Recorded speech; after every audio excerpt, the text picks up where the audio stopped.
Bonjour, bien-aimés de Dieu. Il est courant d'entendre l'expression « Dieu aime le pécheur, mais déteste le péché ». Qu'est-ce que le péché?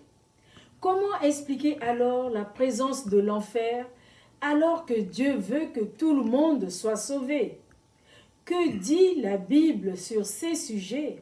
C'est ce que nous allons essayer d'aborder à travers cette courte méditation. Notre verset du jour vient du livre d'Ésaïe au chapitre 59, verset 2 qui déclare ceci. « Ce sont vos crimes qui mettent une séparation entre vous et votre Dieu.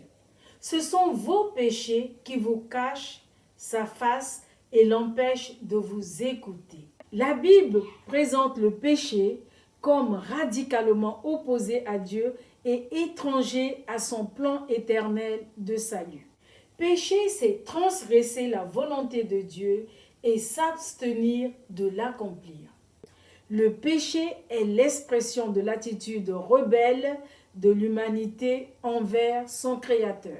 Il offense Dieu, l'attriste profondément et suscite sa colère. L'épisode du déluge et la destruction de Sodome et Gomorrhe l'attestent. En Romains 5:8, nous pouvons lire « Mais Dieu prouve son amour envers nous en ce que, lorsque nous étions encore des pécheurs, Christ est mort pour nous. » La prédication du royaume de Dieu depuis Jean-Baptiste jusqu'à Jésus et à ses apôtres a toujours mis l'accent sur la repentance. Que signifie alors se repentir? C'est dénoncer soi-même son propre péché. C'est s'en démarquer et croire en Jésus-Christ. Dieu, dans ces conditions, efface le péché et agrée le pécheur repenti. Prenons l'exemple du brigand repenti sur la croix. Il se désolidarise d'avec l'autre malfaiteur. Il lui dit « Ne crains-tu pas Dieu ?» Puis il reconnaît son péché. Pour nous, c'est justice. Il confesse l'identité de Jésus-Christ et invoque son secours. Il est roi et sans péché. Jésus, souviens-toi de moi. La réponse de Jésus est immédiate. Aujourd'hui même, tu seras avec moi dans le paradis. Mais à l'autre malfaiteur qui blasphémait, Jésus garda silence, car cet homme ne s'était pas démarqué de son péché. Il ne s'était pas repenti. L'attitude de Jésus à ce moment particulier de la crucifixion permet de comprendre que Dieu déteste le péché, qu'il aime le pécheur et qu'il agrée celui qui se dissocie de son péché en le reconnaissant ouvertement. Dieu déclare juste celui qui se déclare pécheur et se tourne vers Jésus-Christ, son Fils.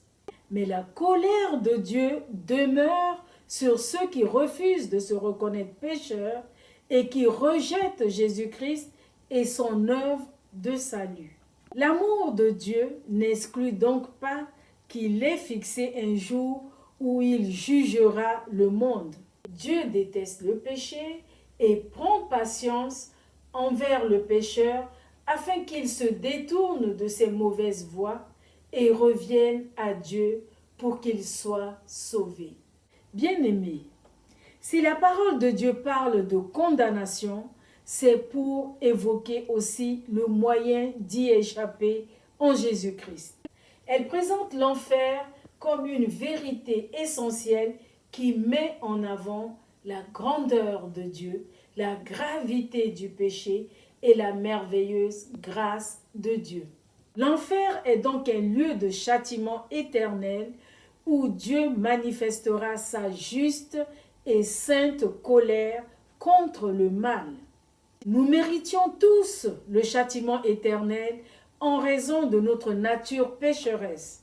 Mais parce que Jésus a subi la colère de Dieu à notre place, nous échappons au jugement que nous méritions pour saisir les merveilles de la croix que Dieu nous offre.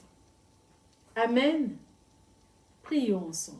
Notre Dieu et notre Père, nous comprenons que tu détestes le péché et que tu nous aimes infiniment malgré tout, au point de sacrifier ton Fils unique Jésus-Christ pour effacer la dette du péché et nous réconcilier avec toi. Nous mesurons par là l'horreur et la gravité du péché et nous nous prosternons devant toi en reconnaissance de ton immense amour et de ta justice parfaite. Au nom de Jésus. Amen. Excellente journée dans la grâce de prendre conscience qu'en Christ, nous sommes aimés et pardonnés. Soyez tous bénis.